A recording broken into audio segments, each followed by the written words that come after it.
Muito bem, queridos alunos, estamos aqui de volta para mais uma aula de física, né? Na continuidade aí no nosso conteúdo.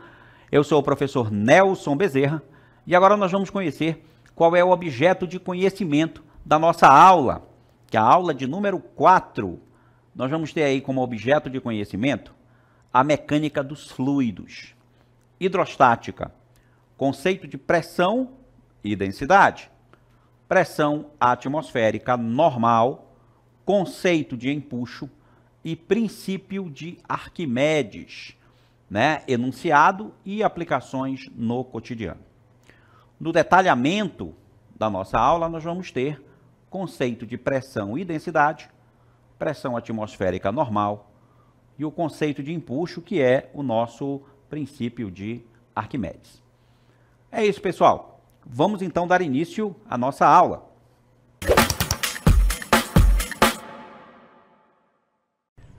Muito bem, pessoal, estamos de volta aqui, navegando aqui pelas águas, né, do Amazonas, num barco muito comum aí que você está acostumado aí a ver, navegando pelos rios aqui do nosso estado. Isso para elucidar o assunto que nós estamos trabalhando agora. Vamos trabalhar com hidrostática, principalmente na questão do empuxo, densidade, pressão, tá? Pressão atmosférica. Então, para elucidar esse conteúdo, né, eu estou aqui nesse nosso barco, né, nessa nossa paisagem, mostrando aqui um barco flutuando nas águas tranquilas dos nossos rios. Muito bem, pessoal. Vamos dar início, então, aos conteúdos que nós temos na nossa aula de hoje, que é exatamente a pressão. Vamos começar com a pressão. Pressão, o que é, gente? Vamos definir, então, essa grandeza física muito importante, chamada de pressão. É uma grandeza física escalar, né? Então, é mais fácil de estudar, né? Não é uma grandeza vetorial. Para definir a pressão, eu só preciso de um número e de uma unidade de medida, porque ela é uma grandeza física escalar. E como é que ela é definida? Ela é definida pela razão da força aplicada, aí a força já é um vetor, né, pessoal? E sua área de contato. Já a área é uma grandeza escalar, tá? Área de contato ou área de aplicação, tá? E a unidade da pressão no sistema internacional é chamada de Pascal, que é exatamente Newton por metro quadrado, tá? Porque a força, ela é definida em newtons.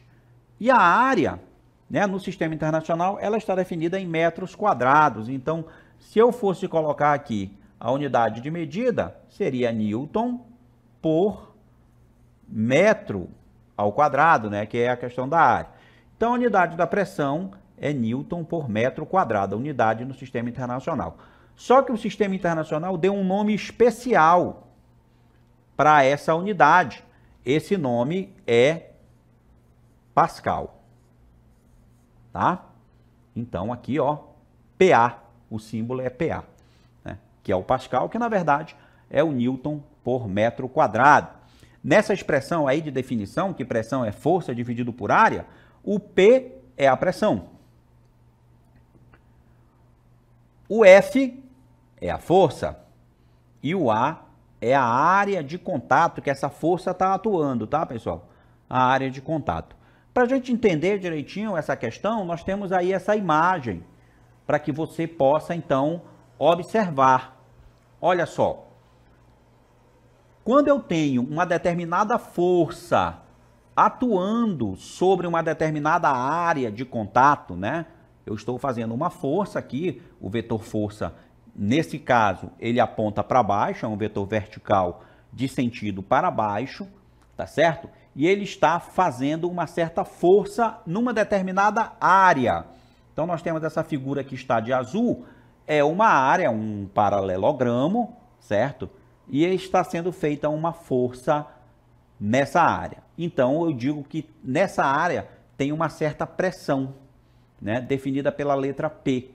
E se eu quiser calcular a intensidade dessa pressão, quanto vale essa pressão, basta que eu faça a divisão da intensidade da força que está atuando sobre essa área de atuação A. Então, pressão é a força dividida pela área. Aí você tem aqui a equação: pressão é força dividido por área. Tá certo? Aí, novamente, né, o que significa cada uma das letras aqui da nossa equação? Pressão é definida pela letra P. O F é a força, né? Na verdade, é o módulo da força, porque eu só preciso do módulo, eu não vou precisar da direção e do sentido. Então, aqui, e o A é a área de contato dessa força. Tá legal, pessoal? Ok? Então, nós temos aí a definição de pressão. Agora, nós temos vários tipos de pressão. E um deles que a gente vai comentar aqui na nossa aula, e vamos fazer isso agora, é exatamente a pressão atmosférica. Tá certo, pessoal? Pressão atmosférica.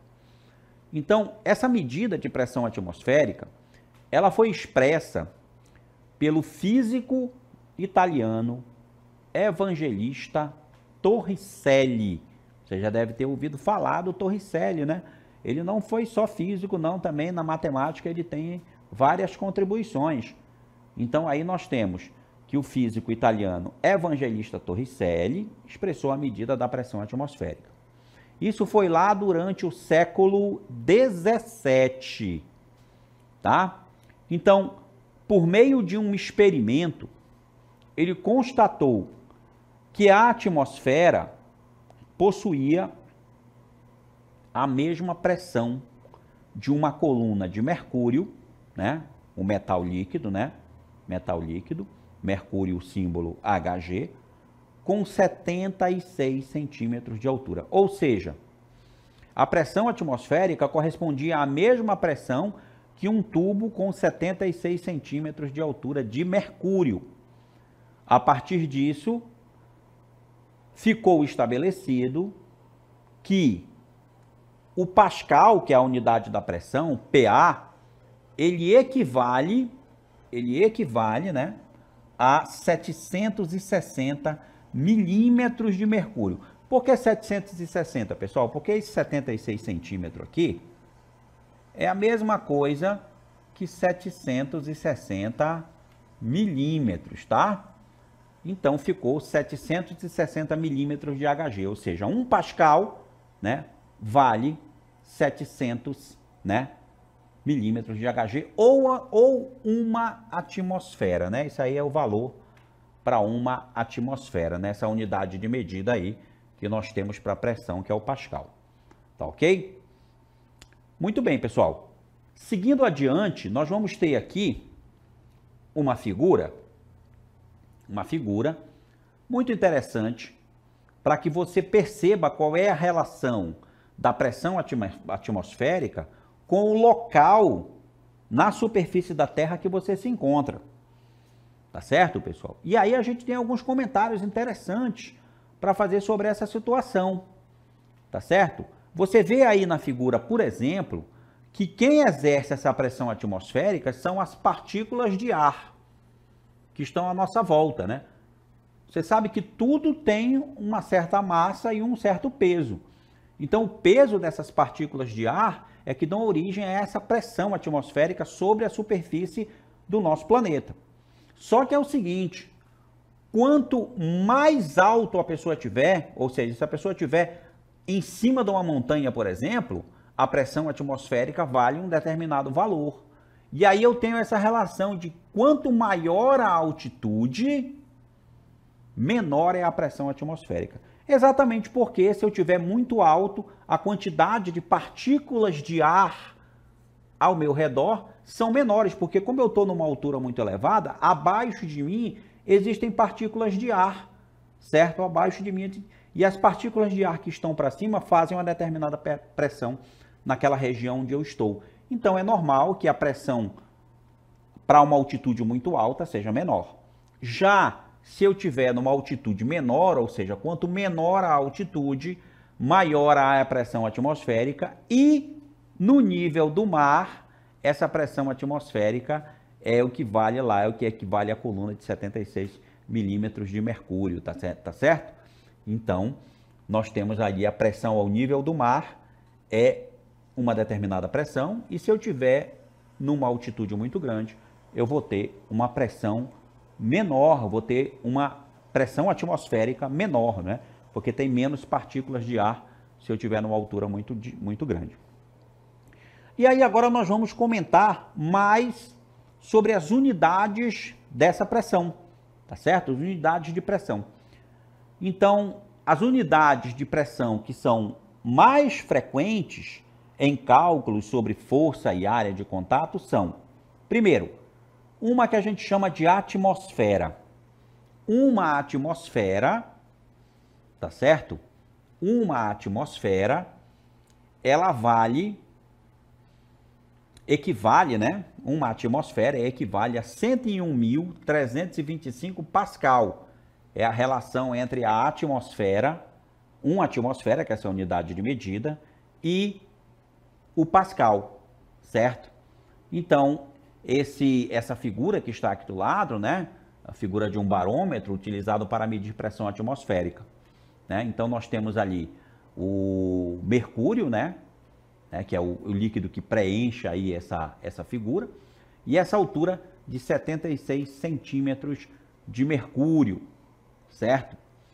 E aí, olha só, 1 milímetro de mercúrio equivale a 133,3224 pascais. E aí, quando eu tiver 76 milímetros de mercúrio, aí eu vou ter exatamente esses 101.000, né? 325. Então, olha só, nós temos aí que 1 milímetro de mercúrio vale 133,3224 Pascal. Continuando aqui, pessoal, olha só, as unidades de medida mais frequentes em cálculos de força e área de contato. Nós também vamos ter essa outra unidade aqui menos conhecida, que é o metro de água, né? O símbolo é esse aqui, ó, MH2O. 1 metro de água vale 9.803,1176 Pascal. E nós também temos aqui a libra por polegada quadrada, né? Libra por polegada quadrada, muito utilizada, essa pressão é muito utilizada no sistema métrico inglês, né? É utilizada, por exemplo, para calibração dos pneus dos automóveis, né? Nós temos aqui, ó, que a libra por polegada quadrada é o PSI, né? E um PSI, que é a libra por polegada quadrada, vale 6.894,8 Pascal. Então, nós temos aí essas relações entre as unidades de medida da pressão, tá certo? Nós temos lá metro de água, libras por polegada quadrada, né? Certo? Nós vamos ter o Pascal e o ATM também, que nós comentamos aqui. Muito bem, pessoal. Feito essas considerações teóricas, nós vamos agora a um exemplo prático de como calcular a pressão de um determinado corpo sobre uma determinada área. Então, nós temos o exemplo 1 da aula de hoje, para mostrar aqui para vocês. Nós temos aí essa figura, né, de uma caixa. E a questão diz o seguinte: a caixa da figura tem um peso de 4.200 newtons. Esse peso aqui, pessoal, né, ele vai ser considerado como a força, né? Porque esse peso é, na verdade, a força que está sendo feita sobre a superfície. Porque é o peso da caixa. E peso é uma força, tá? Não esqueçam que peso é uma força. A unidade de medida lá é o Newton, olha só, né? Então, isso aqui é uma força. A área que tem a caixa, né? A base da caixa, claro, né? Vai ter 600 centímetros quadrados. E ela está apoiada em uma superfície plana e horizontal. A pergunta é: qual a pressão que a caixa exerce no apoio de sua base em Newton por centímetro quadrado? Ou seja, não é o Pascal aí, porque o Pascal é Newton por metro quadrado, tá? É em Newton por centímetro quadrado. Vamos aqui à solução, então, do nosso exemplo. Primeiro, os dados. Né? Então, ali, ó, o peso, que é igual à força, ele tem 4.200 newtons. O A, que é a área, vale 600 centímetros quadrados. E eu quero encontrar aqui, tá? A pressão. Esse P aqui é de pressão, tá, pessoal? Não vai ser P de peso, não, é de pressão. Então, como eu quero calcular a pressão, aqui está a equação matemática apresentada para vocês da pressão, força dividido por área. E aí a pressão será a força, 4.200, dividido pela área de atuação, que é 600 centímetros quadrados. Logo, fazendo a divisão, 4.200, né? Eu posso simplificar aqui os zeros, então fica 42 por 6, é 7 newton por centímetro quadrado. Então aí eu calculei qual é a pressão que essa caixa está fazendo sobre a superfície que ela está apoiada. 7 newtons por centímetro quadrado. Ok, pessoal? Bem, falamos aqui sobre pressão, calculamos aqui, fizemos um exemplo de como calcular a intensidade da pressão. E agora nós vamos passar para a definição de uma outra grandeza muito importante na física, e essa grandeza chama-se densidade. Vamos lá, então, definir o que é densidade. A densidade determina a concentração de matéria num determinado volume. Ela representa a relação entre a massa e o volume ocupado por essa massa. Elementos químicos e substâncias sólidas, líquidas ou gasosas que ocupem o mesmo volume possuem massas diferentes e a densidade é que expressa essa relação. Então, o que é que a gente quer dizer com isso, gente? É que às vezes eu tenho um objeto que tem muito volume, mas tem pouca densidade. Por exemplo, você pega um macho de algodão, por exemplo, você tem um volume muito grande, mas a densidade de algodão é baixa. Se você pegar o mesmo volume de ferro, por exemplo, o mesmo volume de ferro que seja do tamanho lá do macho de algodão, você vai ter um peso muito maior e uma densidade muito maior também. Então, a densidade, ela diferencia essa questão de quanta massa cabe em determinado volume, tá certo? E aí nós temos aqui uma figura para exemplificar essa situação da densidade de dois corpos aqui, ó. Nós temos a água, que tem uma determinada densidade, essa água ela está preenchendo aí os recipientes, e a gente vê aqui, ó, por exemplo, a gente tem aqui um pedaço de madeira, por exemplo. Pedaço de madeira, mas ele é todo cheio de furinhos aqui, como você percebe, olha só. Aí, veja que esses três corpos que estão aqui nesses recipientes, todos eles aparentemente têm o mesmo volume, ou seja, o volume deles é o mesmo, mas a densidade deles é diferente, porque a concentração de massa nesse primeiro aqui é pequena e ele vai flutuar sobre o líquido, né, ele está flutuando. A densidade desse outro do meio aqui é uma densidade média, veja que não é todo furadinho, né? Ele está mais compacto.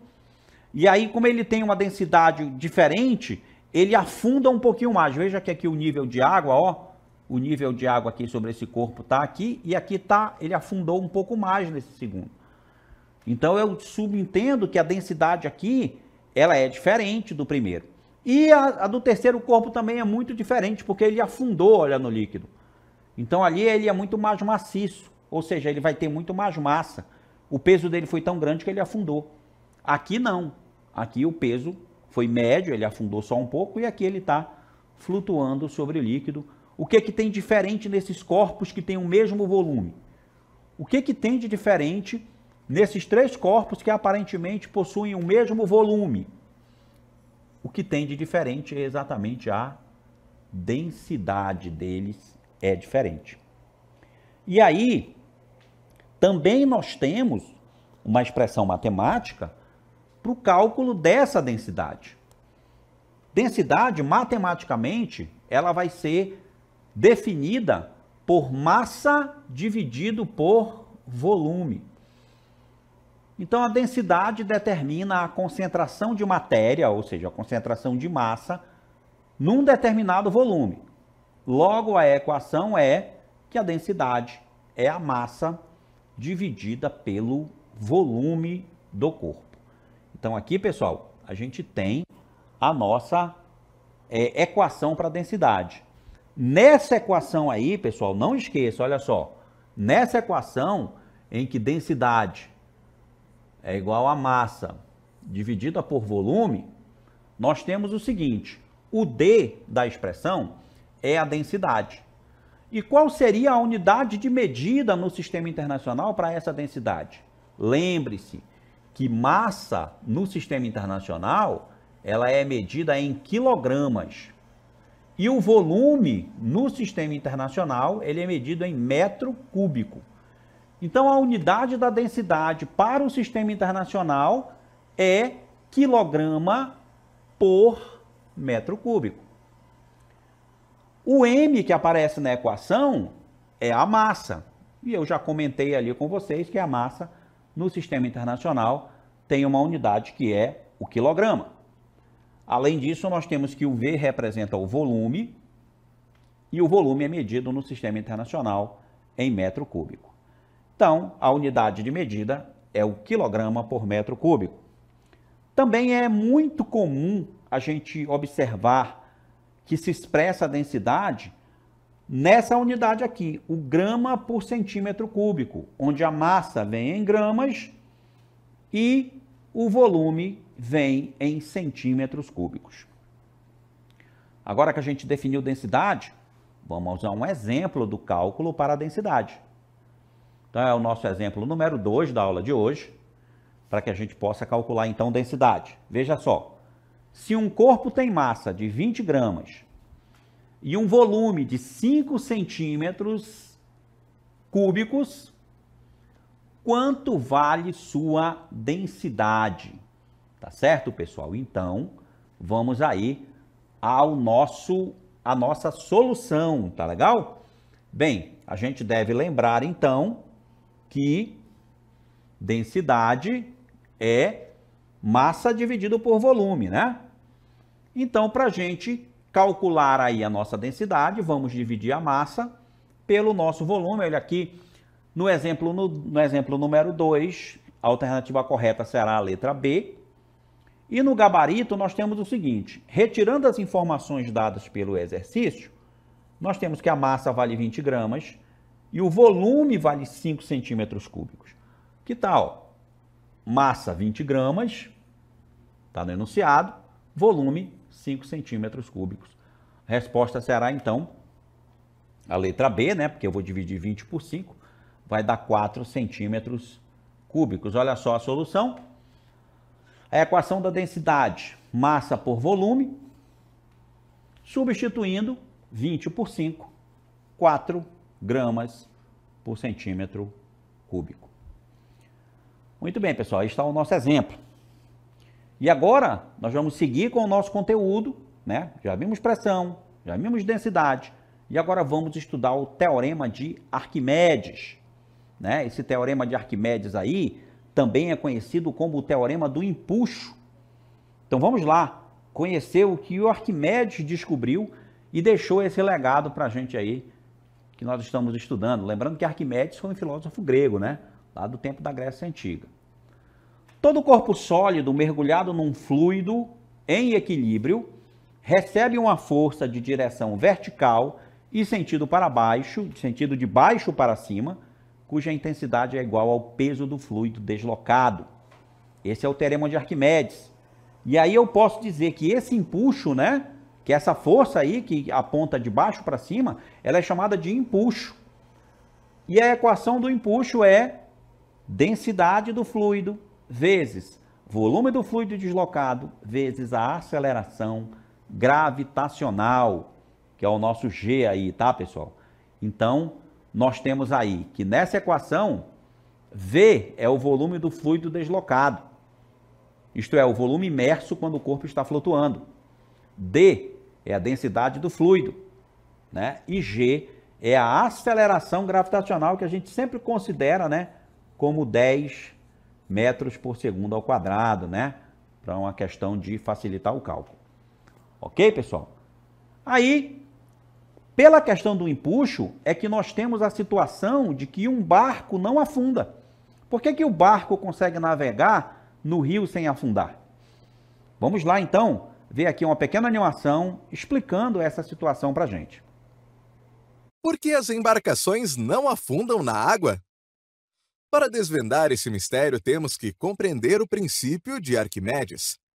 O princípio de Arquimedes afirma que todo corpo mergulhado num fluido recebe um impulso de baixo para cima, chamado de empuxo, igual ao peso do volume do fluido deslocado. Por esse motivo, os corpos mais densos que a água afundam, enquanto os menos densos flutuam. Explicando melhor, um navio tem uma base com um formato abaulado que desloca uma grande quantidade de água. Assim, segundo Arquimedes, o peso dessa massa de água deslocada é igual ao empuxo. Quanto maior a quantidade de água deslocada, o empuxo aumenta, impulsionando o navio para cima. Resolvido o mistério.